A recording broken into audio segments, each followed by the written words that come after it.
everyone, welcome and welcome back to my channel. So guys અત્યારે વાગ્યા છે સવારના 11 અને હવે હું વ્લોગ સ્ટાર્ટ કરી રહી છું. અને પહેલાં તો એમ રિયલી સોરી કે કાલે વ્લોગ નહોતો આવ્યો, કેમ કે તમે જોઈ જ શકો છો વ્લોગમાં હમણાં બેક ટુ બેક ફંક્શન છે, પ્લસ એટલો બધો થાક લાગ્યો હતો અને કાલે મને કોઈ જ મૂડ જ નહોતો, ખબરની ઈચ્છા જ નથી થતી વ્લોગ શૂટ કરવાની, એટલે મેં વ્લોગ શૂટ ના કરી. અને આજે તમે મારો ફેસ પણ જોઈ શકો છો, મારી આઈઝ આજે છે ને બહુ જ પફી આમ સૂજી ગઈ હોય ને એવું લાગે છે અને મને પણ બહુ હેવીનેસ લાગે છે આંખ ઉપર. આઈ થિંક તો આ થાક ને એ બધું ભરાયું છે ને એના લીધે થયું હશે. અને આમ ના કહેવાય માથું પણ ભારે ભારે, કેમ કે ઊંઘ પણ સરખી પ્રોપર થતી નથી અને ઉઠીએ ત્યારથી દોડા હોય છે એટલે. અને પ્લસ ખાવામાં પણ સરખો મેળ નથી પડતો, તમને બધાને ખબર જ હશે. આ રેગ્યુલર આ બધું ચાલતું હોય ને એટલે એનું એ ખાવાનું પણ કંટાળો આવે. એટલે હું તો જોઉં ને ફંક્શનમાં તો મોસ્ટલી ખાલી ટેસ્ટ જ કરું, બાકી પ્રોપર જમતી જ નથી. કાલની અપડેટ હું તમને આપી દઉં કે મારા સાસુ સસરા મારા નણંદ એ લોકો ગયા છે મોરારી બાપુની કથામાં નડિયાદ, એટલે એ લોકો નથી. હું, તીર્થ, બંપુ અને વર્ધન અમે 4 જણા છીએ. અને બંપુ ગયા છે જોબ અને વર્ધનને હું ને તીર્થ આજે અમે 3 જ છીએ. અને આજે બંપુને લંચ નથી લઈ જવાનું, કેમ કે આજે મંગળવાર છે તો ઓબ્વિયસલી એમને ફાસ્ટ છે એટલે મેં ટિફિન નથી કર્યું. તો જોઈએ હવે આજે અમારો મૂડ શું બને છે, ઘરે કંઈક નવું બનાવવાનું પ્લાન કરીએ કે પછી ક્યાંક બહાર જઈએ. લેટ સી, જોઈએ હવે શું થાય છે શું નહીં. હજુ તો તીર્થ ઊંઘે છે, વર્ધન જસ્ટ હાલ ઉઠ્યો છે, એને ફ્રેશન અપ કરીને હું નીચે લઈ જાઉં, પછી જોઈએ શું કરીએ શું નહીં. વર્ધન ગુડ મોર્નિંગ. વર્ધન આજે છે ને વર્ધનની મોર્નિંગ ના બોલવાથી થઈ છે. ગાઈસ જેમ મેં તમને કહ્યું હતું ને કે અમે બંને જ છીએ, તો અમે લોકો આવ્યા છે બહાર લંચ કરવા માટે. હેલો. અને અહીંયા વર્ધન જો હાય કહી દે. એ અત્યારે મૂડમાં નથી. અને ગાઈઝ મારી આઈસ જોઈ શકો છો તમે, સખતની રેડ થઈ ગઈ છે અને સૂજી પણ ગઈ છે. ખબર નહીં શું પ્રોબ્લેમ છે, મારે ફાઇન્ડ આઉટ કરવું પડશે ઘરે જઈને શાંતિથી. અત્યારે હવાના લીધે મને એટલું બધું આંખમાં જાણે પવન અડ્યો અને વધારે સોજો આવી ગયો હોય ને એવું મને ફીલ થઈ રહ્યું છે. So let's see. પહેલાં તો અત્યારે અમે મસ્ત અમારો લંચ એન્જોય કરીએ. તો અમે લોકોએ તો છે ને મસ્ત જમી લીધું છે. તીર્થને મજા આવી? બહુ જ મજા આવી આજે. મજા આવી ગઈ લંચ કરવાની અમને લોકોને. અને આ ઢોસો જે છે એ વર્ધને ખાધો નહીં વર્ધન, એને ખબર નહીં શું ખાવું હોય છે ને એ જ નહીં ખબર પડતી યાર. બધી મમ્મીઓનો આ જ પ્રોબ્લેમ હોય છે. જે નાના છોકરાઓ હોય ને એક દિવસ જમે, એક દિવસ ખાય નહીં, એક દિવસ બહુ જ ખાય, ખબર જ નહીં પડતી આનું સ્કેડ્યુલ કેમનું છે ને શું છે. તો પીનુ બેન આવી ગયા છે. હેલો, કેવી રહી કથા તમારી? મજા આવી? અને પીનુ બેન છે ને મારું મોસ્ટ ફેવરેટ લઈને આવ્યા છે સ્ટાર ફ્રૂટ. કમેન્ટ કરીને જરૂરથી કહેજો તમે લોકોએ આ ખાધેલું છે કે નહીં. મને બહુ જ ભાવે આ, અને એટલું ખાટું અને એવી મજા આવે ને.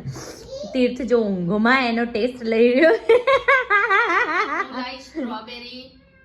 દાડમ અને આ અને પ્લસ એક કંકોત્રી એ લેતા આવ્યા છે. અમારા શું કહેવાય પ્રસંગો ખૂટવાના નામ જ નથી લેતા. હજુ એક કંકોત્રી પાછી આવી ગઈ છે, એટલે આપણે હવે બેક ટુ બેક ફંક્શન હજુ ચાલુ જ રહેશે. યસ. ચાર ફ્રૂટ કટ કરી દીધું છે, થોડું સોલ્ટ લગાવી દીધું છે. આમ તો આની જોડે એક મસાલો આવે એ નથી લાયા, પણ એના ઉપર સોલ્ટ ભભરાયું છે.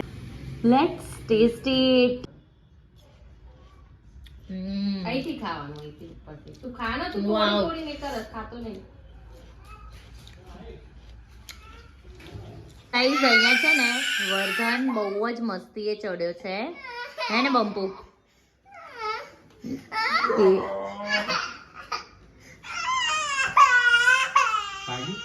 વાગ્યું, કઈક વાગ્યું. હો ભાઈ, નહીં વાગ્યું? ક્યાં નો પણ મસ્તીએ ચડ્યો છે. વર્ધન ને વ્લોગ શૂટ કરો છે. હા લે લે લે લે તું શૂટ કર બસ. લે લે લે. ગાઈસ વર્ધનની જે મસ્તી છે ઓછી થવાનું નામ નથી લઈ રહી. અમે ક્યારના બંને જણા એકલા એને ટેકલ કરીએ છીએ નહીં. તીર્થ અને પીનુબેન બંને વોકિંગ ઉપર ગયા છે. અને આ જો અમને કીધું પણ આપણે જવાય વોકિંગ ઉપર, શું કહેવું? અમને ઘરમાં જેટલું વોકિંગ કરાવી દે ને કે કોઈ ઈચ્છા જ ના થાય. બાકી મમ્મી પપ્પા હોય ને તો થોડું એનું માઇન્ડે ડાયવર્ટ થાય નહીં બંપુ, અને આપણને થોડું આમ રિલેક્સ લાગે. અત્યારે મમ ખાવું છે? મમ ખાવું છે તને? હે મમ ખાવું છે? શું ખાવું છે વર્ધનને? વર્ધનને શું ખાવાનું? જો હવે અત્યાર સુધી હું કેટલી મસ્તી હતી, સાચું બોલો, ખવડાવવા માટે. મૂકી દીધું એટલે કે હમ. હવે કે મમ. જબલો જબલો જોગલો મારો, જબલો જોગલો. જોઈ લો ભાઈ, આ મસ્તી જોવાની. વર્ધન, ના કોઈ પડવાની બીક, ના કોઈ વાગવાની બીક, ના કોઈ બીજાને વાગવાની બીક. ખબર જ નહીં પડતી એની રમત કયા પ્રકારની હોય છે યાર, ખરેખર. બપુ અમુક ટાઈમે આમ આપણને એવું નહીં થતું કે એ નાનો નાનો હતો ને આમ બેસાડી રાખીએ ત્યાં બેસી રહેતો તો એ જ વધારે સારું હતું. શું કહેવાય? અરે એવો તો ના રે, મોટો તો થાય કે ના થાય. મોટો થાય પણ મને મોસ્ટલી હવે એની મસ્તી જોઈને એવું જ થાય છે કે એ રહ્યું સારું હતું. ચેપ્ટર જે હતું આપણું કે જ્યાં બેસાડું ત્યાં બેસી રહે, જ્યાં ઊંઘાડું ત્યાં ઊંઘી રહે. એવું ના હોય, આપણે નતા મોટા થયા. આ તો જો વળી, આ જો આની મસ્તી જો. તો ગાઈઝ વર્ધન ઉપર આવી ગયો છે, ફ્રેશન અપ એને કરી દીધો છે અમે, હે ને વર્ધન? હવે શું કરવાનું? યસ, ચુકલાનું છે વર્ધનને. યસ, એને કાર લવર, અમારો કાર લવર. બસ હવે એની બધી કાર અહીંયા પાર્ક કરી યસ, અને પછી કારની સ્ટોરી સાંભળતા સાંભળતા હાલી કરવાની ને. અમારે વર્ધનને છે ને ઓલમોસ્ટ 5 થી 6 વાર કારની અલગ અલગ સ્ટોરી કહેવી પડે, ત્યારે જઈને ભાઈને ઊંઘ આવે, નહીં વર્ધન? હે ને? આજે મારા સાસુ સસરા પણ નથી અને અમને લોકોને થોડું એકલું એકલું પણ વધારે લાગે છે. અને આજે હું લાઈવ આવીને ત્યારે પણ ઘણા બધાએ કમેન્ટ કરીને પૂછ્યું કે ક્યાં ગયા છે નોલ, અને એમને બધાને મતલબ લાઈવમાં મોસ્ટલી બધાને જોવાતા પણ એ લોકો ગયા છે રામકથા નડિયાદમાં. અને બસ હવે જો આવી રીતના વર્ધનને સાચવવાનું થાય છે. અને એવું છે કે કાલે મારા નણંદ અને કદાચ તીર્થ 99% તો નથી જવાનું પણ એ પણ જઈ રહ્યા છે ની ખાસ ફ્રેન્ડના ત્યાં મેરેજ ફંક્શન છે, તો ત્યાં એટલે પાછા અમે લોકો એકલા. તો હમણાં તો આજ બધું ચાલવાનું છે. અને રેડનેસ જે તમે જોઈ શકો છો મારી આઈઝમાં, એ થોડી ઘણી હજુ આમ રહેશે. અને મારે કેવું છે, ખૂબ વર્ષ એટલી શરદી ખાંસી કંઈ થાય નહીં. ફેબ્રુઆરી આવે અને સમર સ્ટાર્ટ થાય એટલે પછી મને એલર્જીવાળી શરદી સખત નહીં થવા લાગે, અને એના લીધે આઈઝમાં રેડનેસ થાય, જેના લીધે હું લેન્સ ના પહેરી શકું, અને સખતની મને ઇચિંગ થાય આઈઝમાં, નોઝમાં, ઇયર્સમાં. અને સમટાઈમ્સ આમ ના કહેવાય, એટલી ખતરનાક છીકો ચડે ને કે જેની કોઈ હદ નથી. સ્ટાર્ટિંગમાં મને બહુ જ શરદી થતી હતી ને ત્યારે મને ખ્યાલ જ નહોતો આવતો કે આ શરદી મટવાનું નામ નથી, કેમ લઈ રહી. પછી મેં બધા ટેસ્ટ કરાવ્યા. જ્યારે નાની હતી ને 10માં 11માં હોઈશ ત્યારે મને ખબર પડી કે મને ડસ્ટની બહુ ભયાનક વાળી એલર્જી છે. તો અત્યારે હાલ પણ મને પરફ્યુમનો બહુ શોખ છે, અને પરફ્યુમ નહીં લગાડવાનું ડ્યુરિંગ સમર જ્યારે. અને આ મારી જે શરદી છે ને એ ઉનાળામાં સ્ટાર્ટ થાય છે, એટલે હવે જો એની શરૂઆત થવા લાગી છે. એટલે મોસ્ટલી અમુક વ્લોગ્સમાં મારી આંખો લાલ લાલ હોય, ખતરનાક વાળી, હું હેરાન થઈ જાઉં છું આ બધી વસ્તુના કારણે.